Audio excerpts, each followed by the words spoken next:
Bine v-am găsit, dragii mei din Zodia Leu, oriunde v-ați afla.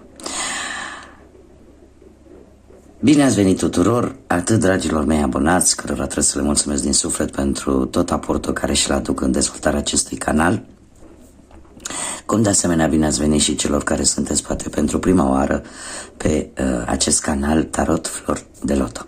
Cer scuze pentru voce, se pare că laringele îmi face ceva probleme, sper să-mi revin.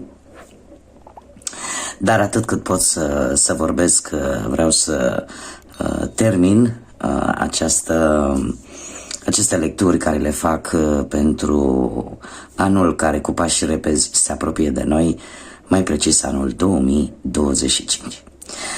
Așa că, dragilor, așa cum ați bănuit și ați văzut și din titlu, azi voi face o lectură cu caracter general pentru fiecare zodie în parte, de data aceasta pentru voi, dragilor din Leu, pentru următorul an 2025.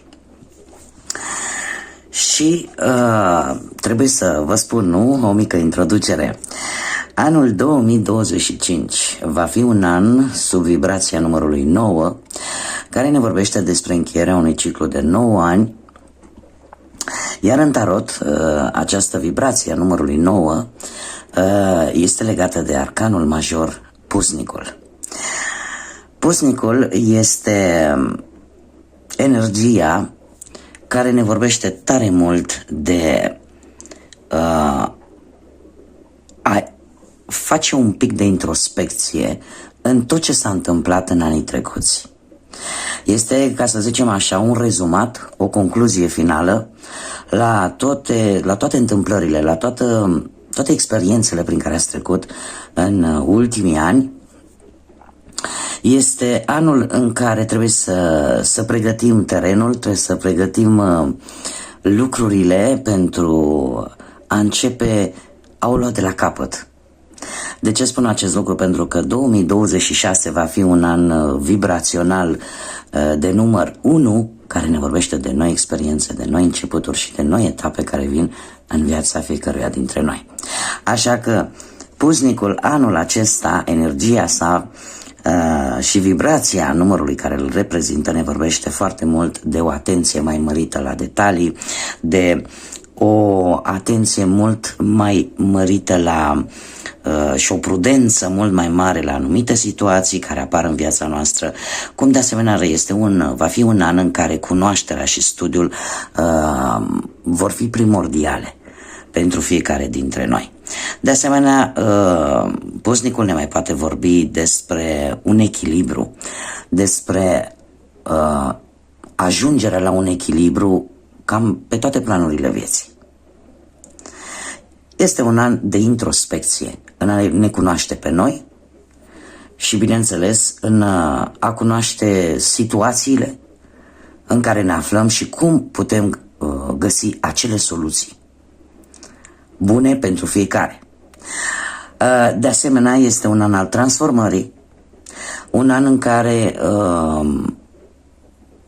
probabil că mulți dintre noi vom medita mult mai bine la ce avem de făcut în viitor, în care va trebui poate să renunțăm sau să închidem anumite situații, anumite lucruri, anumite relații care deja nu ne mai fac bine. Deci este un an de bilanț. Acum, dragii mei, vai, și în cartea asta, numai un pic, vă rog, imediat rezolv problema, pentru că YouTube-ul nu ne mai permite de ceva vreme, nu ne mai permite să arătăm nuditate, indiferent sub ce formă vine ea. Așa că cumva trebuie să iau măsuri. Bun, haideți să o luăm cu începutul. Voi, dragilor din Lei, arcanul major care vă reprezintă pe voi în cărțile de tarot este forța. Forța care ne vorbește de acele caracteristici care sunt importante pentru voi. Ne vorbește de putere, ne vorbește de curaj, ne vorbește de noroc, ne vorbește de impulsivitate. și de asemenea de acea carismă și acel magnetism care vă caracterizează pe voi ca și zodie. Dacă stăm, da, printr-o însumare simplă, printr-o adunare simplă, avem arcanul cu numărul 9, avem arcanul vostru cu numărul 8, 9 și cu 8 ne va da un 17. Un 17 care reprezintă steaua, arcanul major, steaua. Acest arcan major vă va însoți de-a lungul întregului an 2025. Acest arcan vine cu speranță foarte mare, vine cu acea forță de a merge înainte, de a nu vă lăsa bătuți. Este acea energie care vă dă mai multă încredere în voi, mai multă încredere în ce vă poate oferi Universul, în ajutorul pe care îl puteți primi de la divinitate. Ne vorbește de foarte multă comunicare, de o comunicare mult mai bună și de șanse mult mai bune după posibil perioade destul de dificile pe care unii dintre voi poate le-ați traversat în anul 2024 sau în anii trecuți. Recuperezi cumva în acest an acea credință în tine în primul rând și acea credință în acele forțe mai presus de noi. Acum, indiferent fiecare ce credință are, în forța Universului, în forța divinității, dar ce este cel mai important, că vă recăpătați forța în voi. Un lucru foarte important, pe care l-am spus și la celelalte zodii, care s-au încadrat, desigur, ca și voi, trebuie să vă spun un lucru. Este într-adevăr un paradox. Primele 6 zodii ale zodiacului, dacă noi această carte 17 o vom reduce pitagoric, ne va da un 8. Deci ne va da exact cartea voastră. Ce înseamnă asta? Asta înseamnă că voi, ca și alte zodii înaintea voastră, am zis primele 6 zodii, deci mai avem și zodia Fecioară, care are se întâmplă același lucru, voi în 2025 veți redeveni voi, dar la superlativ. Veți redeveni voi, dar cu o variantă foarte îmbunătățită. Va fi un an în care, dacă unii dintre voi până acum parcă ați uitat să fiți lei, 2025 cu siguranță va fi un an care, în primul și în primul rând, vă va pune în situația de a vă redescoperi pe voi, de a redeveni acei lei care poate ați fost odată. Da? Este un final de etapă, un final de ciclu, care pentru voi va fi un punct de referință în care, cum am mai spus, veți face un bilanț și vă veți da seama de fapt că sunt multe alte calități, multe alte lucruri pe care le-ați dezvoltat pe parcursul acestor ultimi 8 ani, care fac parte din acest ciclu de 9 ani. Bun, dragii mei, haideți să vedem ce ne spune tarotul vis-a-vis de roata astrologică și să vedem ce vă rezervă anul 2025 din punct de vedere al caselor astrale și al lunilor acestui an 2025. Așa că haideți să vedem ce ne spune roata astrologică pentru dragii mei din Leu, care trebuie să menționez fără niciun fel de supărare față de nicio altă zodie. Toți sunteți minunați indiferent de zodie, dar voi excelați, ca de obicei excelați și mă uimiți de fiecare dată de câte ori public lecturi care au ceva de văzut cu voi. Sunteți minunați și sunt sigură că 2025 va avea grijă ca voi să străluciți mai mult decât o faceți deja. Mi de scuze pentru voce. Și avem prima casă sau luna lui ianuarie, a doua casă luna lui februarie. Haideți să punem cărți. Martie, aprilie, mai,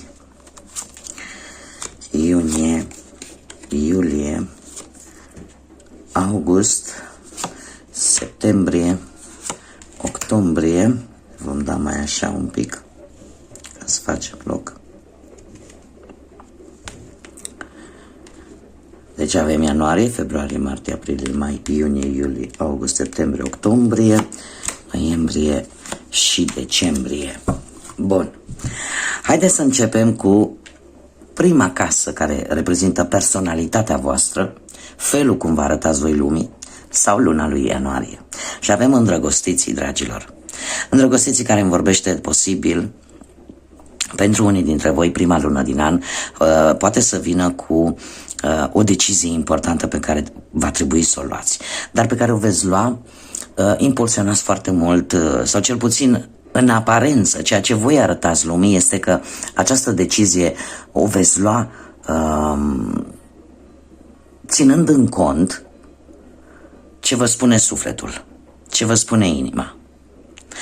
Este vorba de un compromis important pe care, și aici trebuie să vă spun un lucru, faptul că voi sunteți dispuși la o schimbare în viața voastră, indiferent de ce aspect al vieții vorbim, asta spune multe.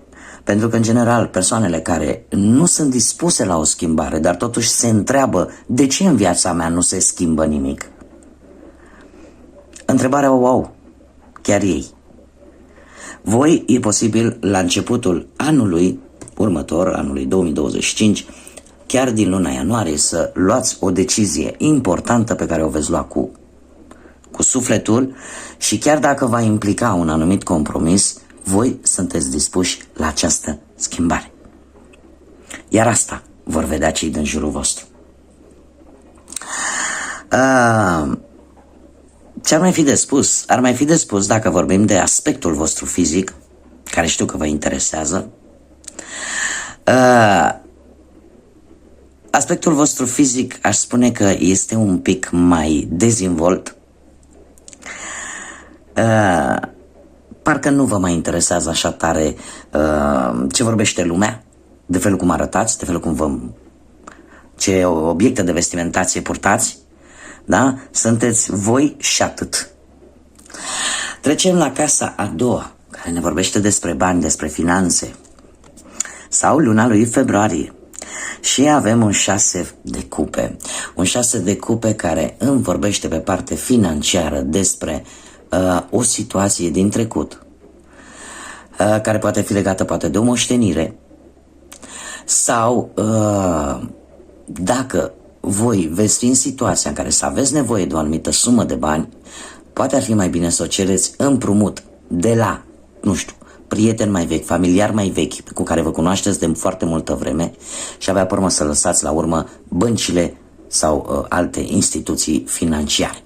E de asemenea posibil ca unii dintre voi să obțineți niște bănuți prin vânzarea de obiecte de valoare. Prin vânzarea unui obiect de valoare posibil obținut în urma unei moșteniri. Ce ar mai fi de spus? Că cumva eu zic că va fi o reușită. O reușită pe parte financiară și nu neapărat în luna lui februarie. Da, am pus așa ca un punct de reper. Da? Bun, ce mai avem aici? Avem casa a treia care ne vorbește de potențialul tău de studii, de educație, de călătorii foarte scurte și avem un rege de spade, care ne vorbește de un intelect puternic, de emoții foarte bine controlate, de seriozitate. E posibil să faceți drumuri scurte, poate pentru a, cum să spun eu, pentru a rezolva o anumită problemă care ține poate de lege, care poate ține de o instituție a statului sau poate ține de ceva în uniformă. Da, veți face acele drumuri scurte, dar seriozitatea și, cum să spun eu, fermitatea voastră va fi de bun augur. De ce? Pentru că emoțiile, sentimentele nu vă vor influența deciziile. Da?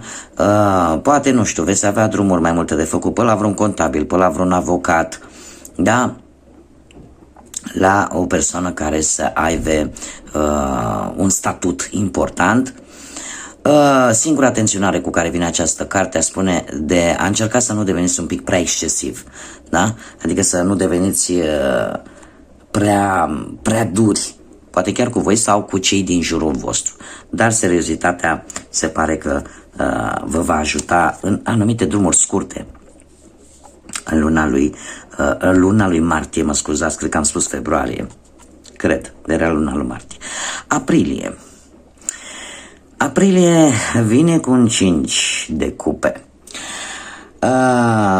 Aprilie vine casa familiei. Sau cum ești tu în interiorul familiei tale, sau ce ține de frați, surori. Unii dintre voi aveți o apăsare vis-a-vis de treaba aceasta, de familia voastră de sânge, da? Deci nu familia care ați format-o voi, unii dintre voi. Vorbim de familia voastră de sânge, de părinți, frați, surori. Și eu aș spune că, din păcate, pentru unii dintre voi, luna lui aprilie nu va fi una chiar foarte bună în ceea ce privește relațiile voastre cu familia voastră. Posibil unii dintre voi chiar să aveți o pierdere. Îmi pare rău să zic lucrul acesta, nu pot să vă spun ceva ce nu văd. Avem un 5 de cupe, un 5 de cupe care vine cu o decepție. Ceva nu a ieșit bine în ceea ce privește partea asta, relația voastră cu familia voastră. Unii dintre voi se vor simți foarte pesimiști, foarte blocați într-un trecut relaționat cu familia sau cu o traumă din trecut. Există ceva în voi care cumva nu puteți să lăsați în urmă. Poate pierderea cuiva drag, poate vreun sentiment de vinovăție. Cumva aici este nevoie de o iertare. Nu știu dacă voi să vă iertați pe voi sau voi la rândul vostru să iertați pe cineva din familia voastră. Este o situație în care unii dintre voi sunteți foarte legați de familia de unde proveniți. Și sunt lucruri care, din păcate, v-au rănit și care sunt relaționate cu această familie, cu familia voastră de sânge. Și încă vă macină, iar posibil în luna lui aprilie să apară o situație legată de acest aspect, în care voi, încă o dată, parcă vă veți simți decepționați. Sau ceva vă va durea. Bun, luna lui mai sau casa 5 care ne vorbește ce anume te face pe tine să te simți mândru sau mândră, ceea ce te face să te simți special. Și ce să vezi, avem chiar arcanul vostru, forța. Ce vă face să vă simțiți special în luna lui mai? Păi simplu fapt că vă dați seama că aveți o putere extraordinară, o putere interioară, nu neapărat o putere fizică, acea putere, acel curaj, acea răbdare, acea compasiune și generozitate de care dați dovadă vis-a-vis de alții. Se pare că în mai e posibil ca norocul să vă facă o surpriză plăcută. Nu pot să vă spun pe ce plan anume, pentru că casa în sine, casa 5, nu vorbește decât strict de ceea ce te face pe tine special și atunci nu am de unde să știu, dar vom vedea în lecturile viitoare despre ce poate fi vorba. Cert este că vei comunica foarte bine, vei avea acea calitate de a convinge folosind cuvântul, îți vei ține un pic în frâu impulsivitatea, da? Și îți vei păstra acea carismă și acel magnetism de a rezolva o provocare care poate veni în luna lui mai. Și de asemenea, cum am mai spus, o surpriză norocoasă pentru voi, dragilor. Casa 6, luna lui iunie, vine cu această regină de cupe. Casa 6 reprezintă munca, sănătatea și forma ta fizică. Se pare că luna lui iunie cu această regină de cupe vine cu foarte multă intuiție.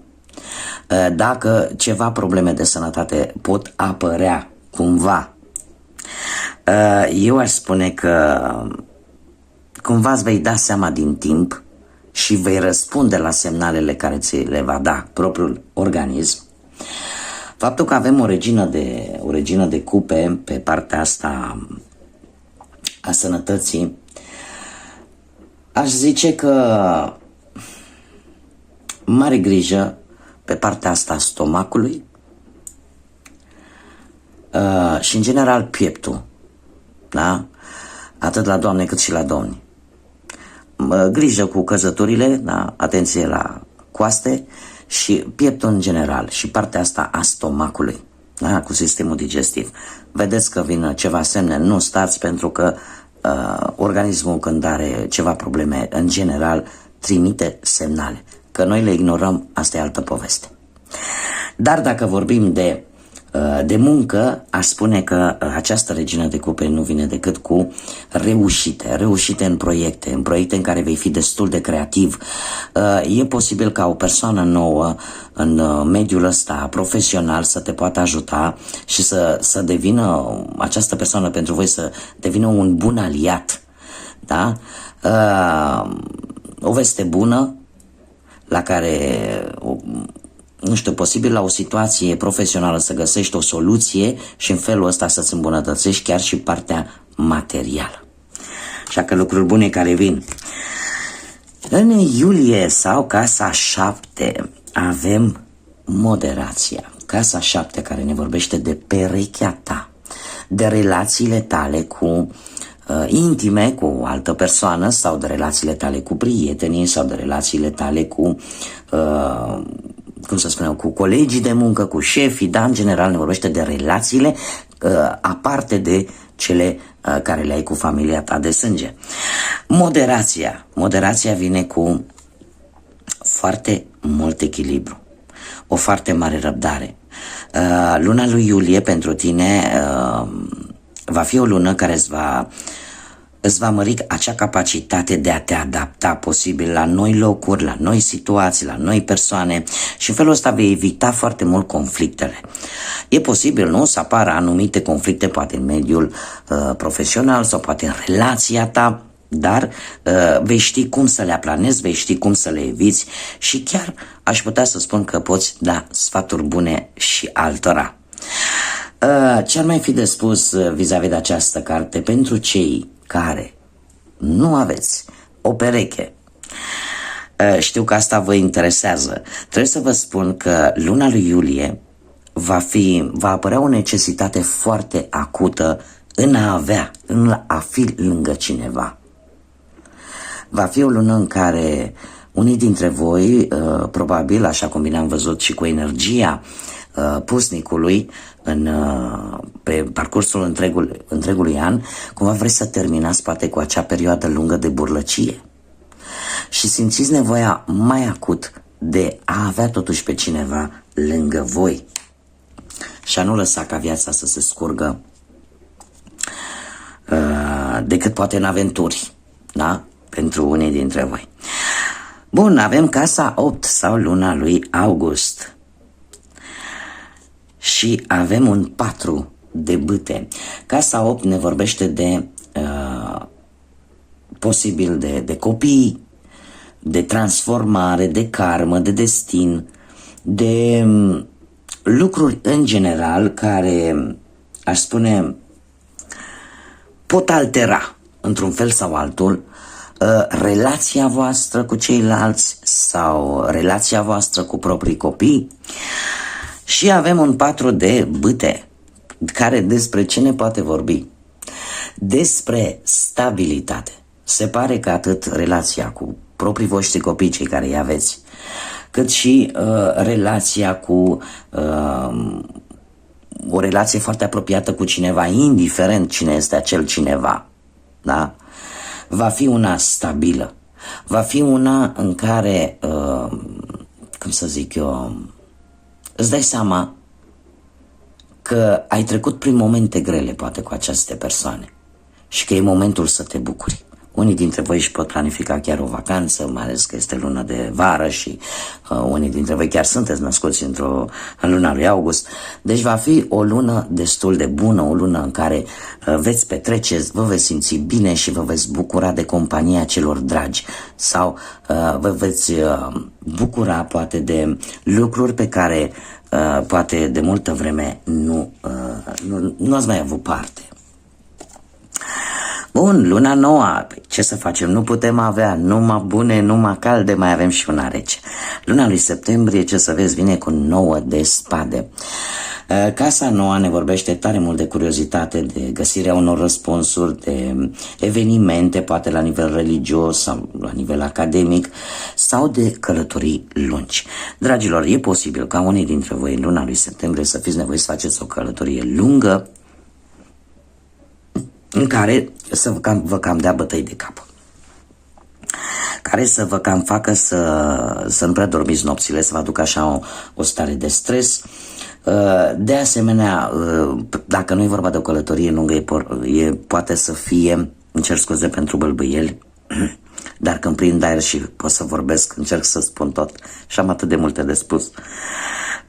Dacă nu vorbim de o călătorie, atunci putem vorbi de o anumită situație care pe tine te stresează, anumite răspunsuri pe care parcă nu le dai de cap, parcă nu reușești să le găsești un răspuns. 9 de spade este, ne scoate în evidență faptul că această problemă care ar putea veni în această lună septembrie ar putea fi dintr-o cauză externă și ar putea fi influențată foarte mult de o anumită teamă sau de o anumită așteptare care va deveni din ce în ce mai dificilă. Acum, această carte, în mod special, vine și cu un sfat, și acela de a-ți da seama că pentru a lua cele mai bune și cele mai înțelepte decizii sau afla cele mai bune răspunsuri, trebuie să fii sănătos atât emoțional cât și fizic. Da? Și este cartea care în special ne atrage atenția asupra legii atracției și a faptului că ceea ce noi atragem cu gândul, asta vom primi, asta e energia pe care o vom primi. Așa că în luna lui septembrie bine ar fi să încercați să nu vă îngropați singurei, pentru că asta este viața. Acum coborâm, acum urcăm, dar în felul ăsta învățăm. Luna lui octombrie sau casa a 10-a vine cu un 6 de monede. Ce reprezintă casa 10-a? Reprezintă cele mai mari reușite ale voastre. Și mai ales în speță pe planul profesional. Cum te văd ceilalți? Sau dacă apar oportunități care să te ajute să obții ceea ce tu îți dorești. Și se pare că lucrul acesta se va întâmpla. De ce avem un 6 de monede care ne vorbește foarte mult de karmă și de cealaltă fațetă a monedei. 6 de monede ne vorbește de foarte mult echilibru, de foarte multă armonie, de foarte multă stabilitate, mai ales pe plan profesional, dar și material, și de această stare de fapt în care tu, chiar dacă te vei afla într-o situație în care vei avea nevoie de un ajutor, îl vei primi, chiar dacă poate nu-l vei primi de la acele persoane pe care tu la rândul tău le-ai ajutat cândva. Dar asta este reversul medaliei. Da, este tocmai de aceea 6 de monede este o carte karmică, pentru că ne vorbește tare mult de aceste lucruri. Acolo de unde tu ai dăruit cu generozitate, chiar dacă nu vei primi din același loc, Universul are grijă și menține o balanță, menține un echilibru. Tocmai de aceea suntem îndemnați prin orice mijloace, chiar și religioase, indiferent, oameni de bine care în general încearcă să ne insufle această calitate de a fi generoși, pentru că de multe ori de acolo de unde ne așteptăm mai puțin putem primi ajutor. Și luna lui octombrie pentru voi va fi o lună de acest gen. Da? Și se pare că vei reuși, dacă vorbim de cariera ta profesională, ai o reușită. De ce? Pentru că probabil la rândul tău, de-a lungul timpului sau în ultimii 8 ani de zile, tu la rândul tău poate ai ajutat pe alții și atunci ți se întoarce încet, încet, pentru că nimic, pământul este rotund și se învârtește, așa cum și roata norocului din tarot se învârtește, da? Întotdeauna ceea ce semănăm, la un moment dat se va întoarce la noi. Bun, mergem mai departe. Luna lui noiembrie sau casa 11, care ne vorbește de speranță, care ne vorbește de lucruri care te vor lua prin surprindere, de surprize, da? De partea ta norocoasă. Și avem, cum să nu avem un 9 de monede, ce putea să iasă mai frumos în această casă. În luna lui noiembrie, acest 9 de monede vine cu un echilibru atât în exterior cât și la interior. Ai o siguranță foarte mare pe tine, parcă simți că viața cumva s-a întors cu fața la tine, simți că totul parcă se rezolvă, parcă nu mai apar acele piedici și acea angoasă cu care poate te-ai obișnuit deja în ultimii ani. Unii pot ajunge în sfârșit la acea avansare, alții pot primi în sfârșit acea pensionare. Pentru alții poate apărea brusc acel job sau acea oportunitate de a avea acel job și în felul ăsta de a crește și de a avansa.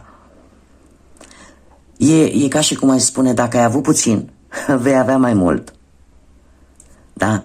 Alții se pot bucura de o familie frumoasă, de o pereche bună, de foarte multă înțelegere. Este surpriza voastră, dragilor. Haideți să vedem casa 12-a sau luna lui decembrie, casa 12-a care reprezintă acele, cum să spun eu, acele situații în care nu vedem lucrurile clar și în care nu putem interveni pentru că țin de partea universală, de o putere mai presus de noi. Situații care pot veni în viața ta și la care cumva intervenția ta parcă este atât de mică încât poate fi trecută cu vederea.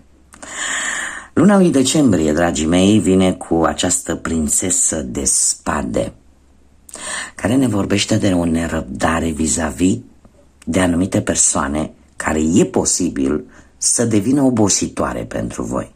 Dar cu toate acestea, vei învăța ceva nou.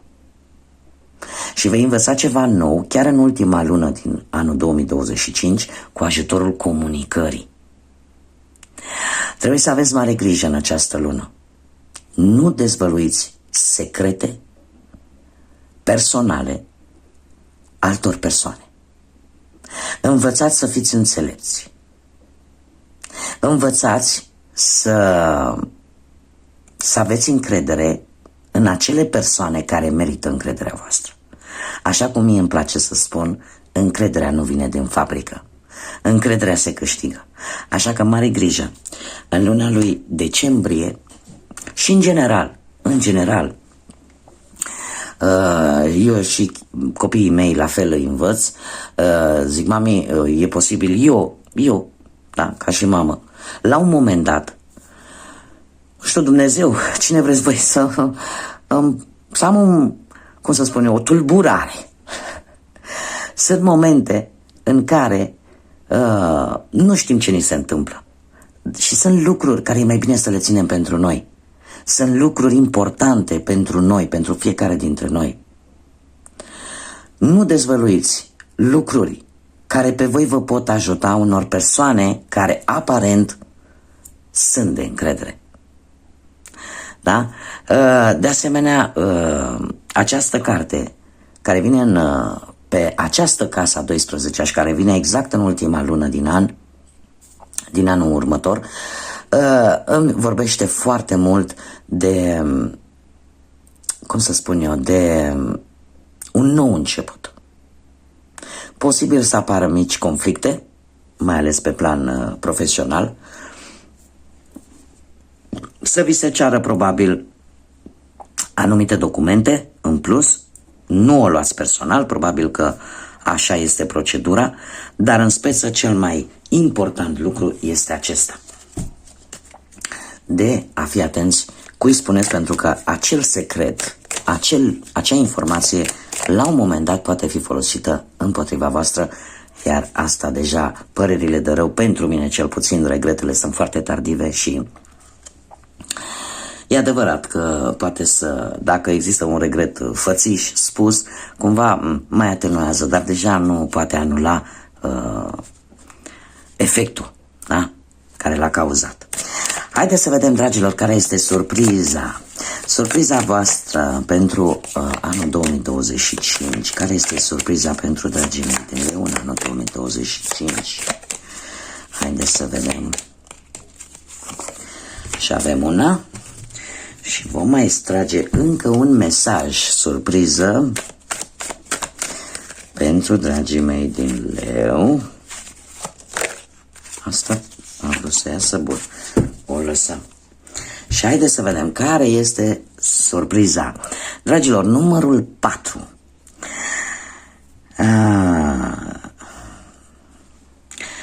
Numărul 4, aș putea să spun, ori o dată de 4, ori luna a 4-a, ori vorbim de 4 zile, de 4 săptămâni din momentul în care poate voi vedeți această lectură, vei scoate ceva din viața ta, ceva se va, cum să spun eu, ceva va ieși din viața voastră și care are legătură cu cifra 4. Și avem mesajul cărților pentru 2025 pentru voi, dragilor, avem cifra 3 și avem 4 și 3 și semnul racului. Poate sau nu să vă spună ceva. Ce ne spune acest mesaj? Ne vorbește foarte mult de utilizarea internetului, comunicarea prin intermediul internetului. Unii dintre voi posibil să aveți întâlniri importante prin intermediul internetului. E posibil ca unii dintre voi chiar să folosească internetul pentru a vă câștiga pâinica, cea de toate zilele. Și de asemenea ne vorbește de o anumită, aș spune, o socializare foarte intensă care poate schimba sau poate influența schimbarea unei date importante din viața voastră. Și cât de clar a sunat lucrul ăsta, cert este că veți avea foarte multă socializare în anul viitor, o socializare care vă va ajuta poate în organizarea de evenimente, în organizarea de întâlniri, în asocieri. Veți folosi, ca să zic așa, un pic mai mult internetul decât v-ați putea voi imagina. Bun, dragilor, aceasta a fost lectura pentru voi. Eu vă mulțumesc ca de fiecare dată pentru tot aportul și ajutorul și sprijinul vostru. Sunteți minunați. Noi oricum o să ne mai vedem, nu? Până la sfârșitul acestui an nu mai este mult, este adevărat. Iată-ne că se apropie cu mare viteză următorul an, vine peste noi. Dar până când ne vom revedea la o viitoare lectură, eu sper că v-a plăcut. Nu uitați, cei care poate sunteți noi, v-a plăcut, eu vă invit cu mare drag să vă abonați. Nu uitați de like-uri, de comentarii, de distribuiri. Multă energie vă doresc, iar până data viitoare să fiți iubiți, dragilor.